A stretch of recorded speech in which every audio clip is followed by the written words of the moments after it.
Assalamu alaikum, peace be with you and welcome to Islam and Life with me, Tariq Ramadan, broadcasting from London. In today's show we ask the question, should there be more regulations on halal meat suppliers?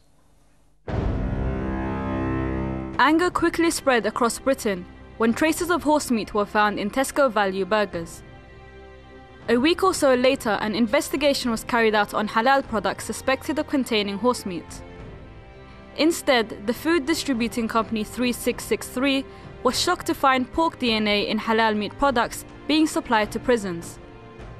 The products in question are from one particular food manufacturer, McColgan Quality Foods Limited, and have not been distributed to any other customer. All halal products from this manufacturer have been withdrawn. McColgan Quality Foods has been named as the supplier for this meat, even though it's said to be approved for the preparation of halal products. This week's Islam and Life asks, should there be more regulations on halal meat suppliers? Anytime we speak about halal meat, we are facing controversies and problems. First, because many people are asking, are we sure about the quality of meat? And we heard about horse, about sometimes mixing pork with other substance and things that are not clear in the whole procedure in anything which has to do with halal. Add to this that it's a big business, and because it's a big business and industrial quantity are requested, we don't know exactly who is doing what, when, what are the right regulations. And we also are facing in Europe, in the Muslim majority countries, in the States, regulations and pressure coming from transnational corporation, from the people who are eating, the perception of Muslims, and sometimes the unclear positioning coming from the fuqaha, the Muslim jurists, about what is halal and in which way we have to deal with some of these issues. So these are questions that are critical, and beyond the fact that we are dealing with a very big business and talking about millions of dollars and pounds and money when it comes to the business, we have to deal with this and ask ourselves, do we need more regulations, and in which way we can make the market more transparent? And to answer all these questions, I'm joined by Masoud Khawaja, the president of the Halal Food Authority. Thank you so much for being with us today. Let me start with this, because you have been involved in this for years now. You know not only the market, you also know the Muslim communities, and you are dealing with Muslim scholars and jurists and fuqaha on this. Do you think today, before coming to the regulation that might be needed for the Muslim community, do you have now something that could be a clear understanding in our time dealing with the industrial production of what is halal meat for Muslims today? Bismillahirrahmanirrahim. Let me start first about this particular incident which was just shown on the clip. See, the irony of that thing is this, that the DNA was checked at the distribution section. We would have liked the DNA check should be done at the processing plant, because between the processing plant and the distribution, anything could have happened. Because the processing plant, if we can meaning say, mixing the meat, or in a processing plant where those pies was made. Those pies were made. So Halal Food Authority had checked the ingredients according to the contract, had checked the processing plant, auditors have checked everything in there. So as far as the manufacture and the process of the pies was concerned, it was according to the standard which is laid by Halal Food Authority and contractually should have been observed by the processor. Now what happened between the processor and the distributor is the question. Until today, we have not had from the Ministry of Justice or from anywhere else to say who did that testing, where is the test report, were the people who were doing the testing capable of doing the testing for DNA check or not. But someone somewhere had released the very thing that they found pork meat in it. It's not the pork meat, it's the pork DNA. Pork DNA is a contamination of some kind. So I think what we got to be very clear that the viewer should understand, the Muslim should understand that all the procedures were under the contract. And when you talk about regulation, Halal Food Authority, which has been working since the launch date of 1994, alhamdulillah, summa alhamdulillah, not only observes the Islamic regulation, we observe the EU regulation. So let me just, because this is something which is an important question. In this case, for example, you are saying that on your part you did what you had to do. So there is something that could be missing in the whole process dealing with the authority or the British authority, for example, and the way they are dealing with the issue. So before coming to this, because in fact all this is revealing something that is, as you know, when we talk about halal meat, it's always a controversial issue. So I just want to clarify the picture. On your side, you have been involved, as you said, you mentioned 94, dealing with this. Would you say that today, for the Muslims, living in the West or in Muslim majority countries, because we also have questions in Malaysia or question in the Middle East or in Africa, people are asking what is the halal meat we are talking about, and especially in the light of the current, you know, the huge production that is needed for the people. Would you say that now, from where you are dealing with this issue, you have a clear picture of what we call halal meat? Alhamdulillah, the definition of halal meat is there. Halal meat is defined it, and this is why Halal Food Authority in 1999 has suggested the regulation here as well to say that the slaughtering would only be done in an EU slaughterhouse, slaughtering would be done in front of the veterinary surgeon, slaughtering would be done by a licensed Muslim slaughterman, because we know in the Islamic dietary law what zibah means in this permissible animal, so that the meat becomes wholesome, pure and fit for human consumption. We know that, but what I am saying is this: at this stage, the ingredients were right, the processing was right. What happened in between, that has to be proven to us before Halal Food Authority's name was going to be dragged into the very thing. And why did someone said it is the pig meat being fed to people? Have you ever known any Muslim giving pig meat to anybody else or eating himself or herself? Because that is the question. You see, the definition of halal here in Halal Food Authority, we are satisfied, alhamdulillah, although it's a voluntary body, we have made sure it does happen. As far as pork is concerned, may I say one thing more? Please let me finish. When we started Kentucky Fried Chicken to have their outlets certified for halal, I had to negotiate for 2.5 years with them to say that wherever the halal sign would go on their outlets, there would not be any pork or porcine material at all. So we are aware of this, that we cannot, and I'm very proud to say, is the first time ever it has happened in Europe that the halal outlet does not have any pork in it. And we are much more sort of to be made aware, we have to say this to people, is this, that when pork comes into it, you know, the question is asked, why Muslims don't eat pork? You know, the non-Muslim do ask, because majority of the food process here, majority of slaughterhouses, majority of the farmers here are non-Muslim. So they ask this question. So I had about 6 years ago coined a phrase, and phrase is that for Muslim, pork is like allergy.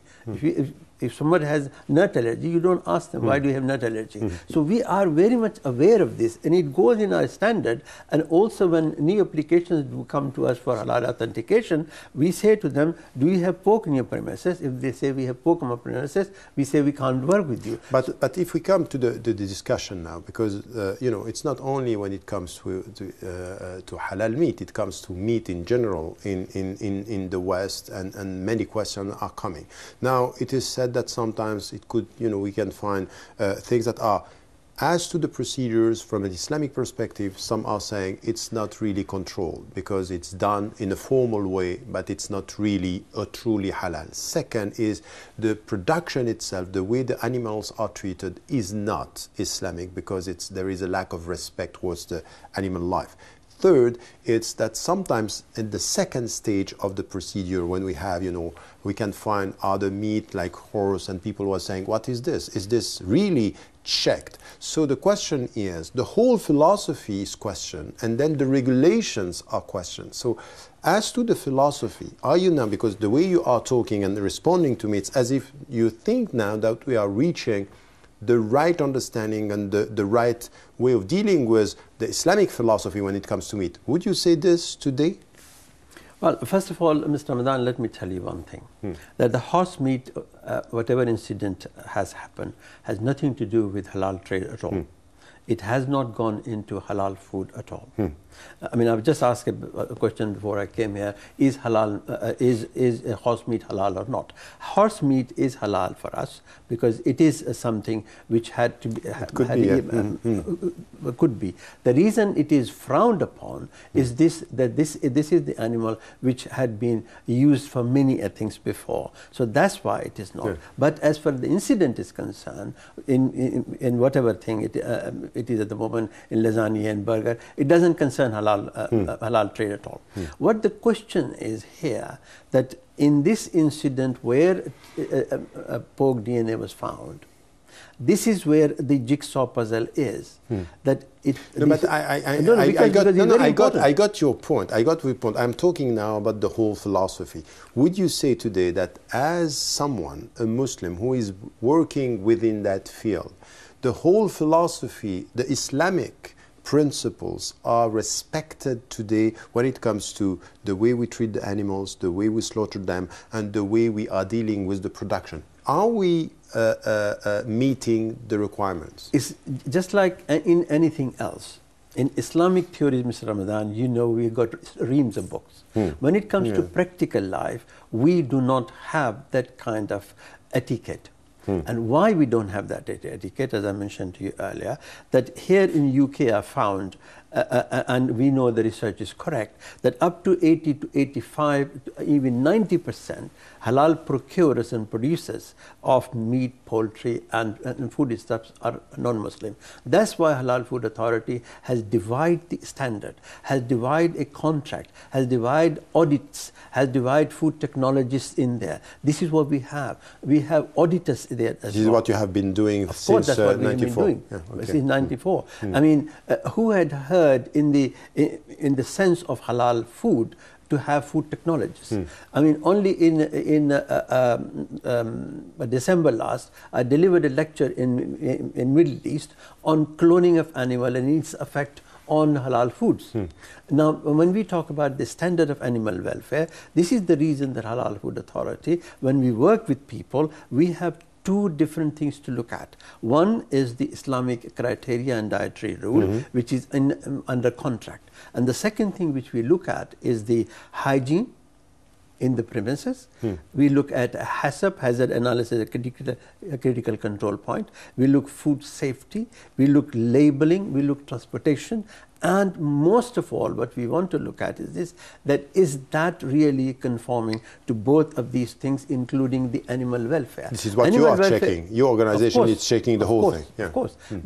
Because the Islamic criteria, we have got a standard for it. And if you like, I can pass on the standard to you. And it's a good read, actually. It's a quite thick book. So on this, you would say we have improved a great deal about how do we deal with the regulation and the whole procedure from A to Z. Alhamdulillah. This is Alhamdulillah. So my second question now is, as you know, within the community there is a great deal of mistrust about who is really doing halal and who is just playing with words just to make money. Do you think today that we need more regulations to avoid revealing, situations as the two situations where we're talking about, even though we might discuss the details, but it's revealing that there is something that we can improve. So do we need more regulations? And if yes, which kind of regulations do we need now? More than that, I think what we need is sitting down on a round table, the people who actually would say that Halal Food Authority either is doing right or not right. There are other organizations who actually are now saying boycott Halal Food Authority because they have been feeding pork. As I mentioned to you earlier, wallahi, it is one of those things, it's libelous. But Halal Food Authority is not going to take any legal action against them, simply because what I have been inviting people, come and sit on the right table. You see, the problem with us is not only for the food, it's for everything else as well. Because we have divided ourselves into maslaks. You know, when people say that we are doing everything like Rasulullah sallallahu alaihi wasallam did, my question to them is, and I give you the question there, did he eat chicken? Rasulullah sallallahu alaihi wasallam. My question is that when they say we do everything even today as it should be done, I have been saying for the last about 9 years that there are 11,500 restaurants in UK which depict halal signs on them. It's not our research and statistics. Mintel is saying that up to 85% of those restaurants actually either have alcohol in there or they have corkage system. I've been saying to our ulamas and challenging them that ask these people, those who are owners of these places, perhaps they do not understand the perfect criteria of Islamic thing, say to them, please don't have this, because if you go to a vegetarian restaurant, you can have both. You don't ask for a meat dish. So if you go to halal restaurant, why would you be asking any drink? Right? So say to these people, look, we don't want any donation to mosque from you because your kasab is not halal. We don't think that you should be going to Hajj and Umrah as well because your kasab is not halal. But who is doing that? Because what happens is this, that in the end it comes back on Halal Food Authority, especially on Masood Kawaja, that you are wrong. No, I am not wrong. Let me just ask you. You are trying to get an authority, meaning to regulate the whole process. Now, if I want, as a consumer, an ordinary Muslim consumer, I want to eat halal, who should I trust and where should I go? Because at the end of the day, the question is, it seems to be a very big business with lots of money, but as to the ethical ground, how do we deal with this? Which would be the advice for the consumers? My answer to that is this, that if it is business, it is true. Simply for the traders is business, not for Halal Food Authority. No, I'm not talking about you. I'm talking about the market itself. People do actually think that you are making money. Perceive that idea simply because we are working with corporate companies. As I mentioned to you just now about the Kentucky Fried Chicken itself, right? This is something what we have to do. That, I mean, if we had overlooked it, then we would not have negotiated for 2.5 years not to have pork in their outlets. If we had, you see, the thing is, Halal Food Authority has always been saying that in conjunction with the Islamic criteria of ziba, of halal, of Islamic dietary rules, please adopt signs as well. Now, but are you asking for more regulations yourself? For example, the British government or the ministry that is in charge of this? No, we would not be asking the British government, simply because we can't ask them what time we have to do asr. Because we have to tell them this is the time we have to do asr. We have to tell them this is the Islamic criteria, so their laws for hygiene and everything have to be molded around. So you don't need more regulations? We don't need more regulations. You don't need? No, because alhamdulillah, summa alhamdulillah, there are other scholars in here as well, and we have a board of ulama as well. You see, problem becomes when an organization comes up and it says what we are doing is right. Halal Food Authority is not only local organization or regional organization. We are an organization which is working on the international scene. We work in cooperation with New Zealand, Australia, Thailand, Brazil, and even nearer home with Holland and places like that. So they have got ulamas. They have got, You have ulama in all these places? Right. Yeah. That's right. Halal authentication bodies. They have ulamas. Even South Africa, mashallah, we do. And as I mentioned to you, that we were invited in January to deliver a paper in Middle East.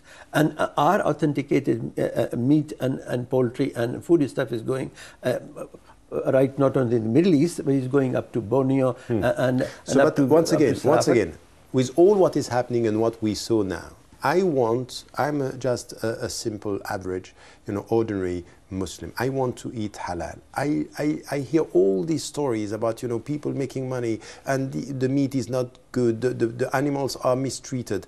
Where should I go and what can I get this right halal meat? So what we should be doing is this. As a consumer. We should, I mean, I do not want to, sing my own song here and say that Halal Food Authority, yes, Halal Food Authority, I would say to you as a Muslim, alhamdulillah, for the last 19 years what we have done is, alhamdulillah, is something which we can say and face Allah subhanahu wa ta'ala, we did it right. We have got those standards, and people can see those standards, and also we have done a lot of consultations on there. You know, today we talk about... But what would you say, for example, to someone telling you, the Halal Food Authority, you don't really care because it's not within the scope of your work about the way animals are treated before? What would you answer? You know, the Islamic circle, but what would you answer to this? People making any kind of statement, they should check first. Okay. Have they checked with us? So this, I'm asking the question. Right. Have they checked with us first? Right? They haven't checked with us. They're making statements. Right? So this is so this is why we are saying that, as I said earlier, that today is the pork meat. They could not find anything in there because there were people at one time, those who say stunning should not be done and machine slaughtering should not be done. I mean, there's the same people who have now mellowed on stunning, and the only bone of contention is left is the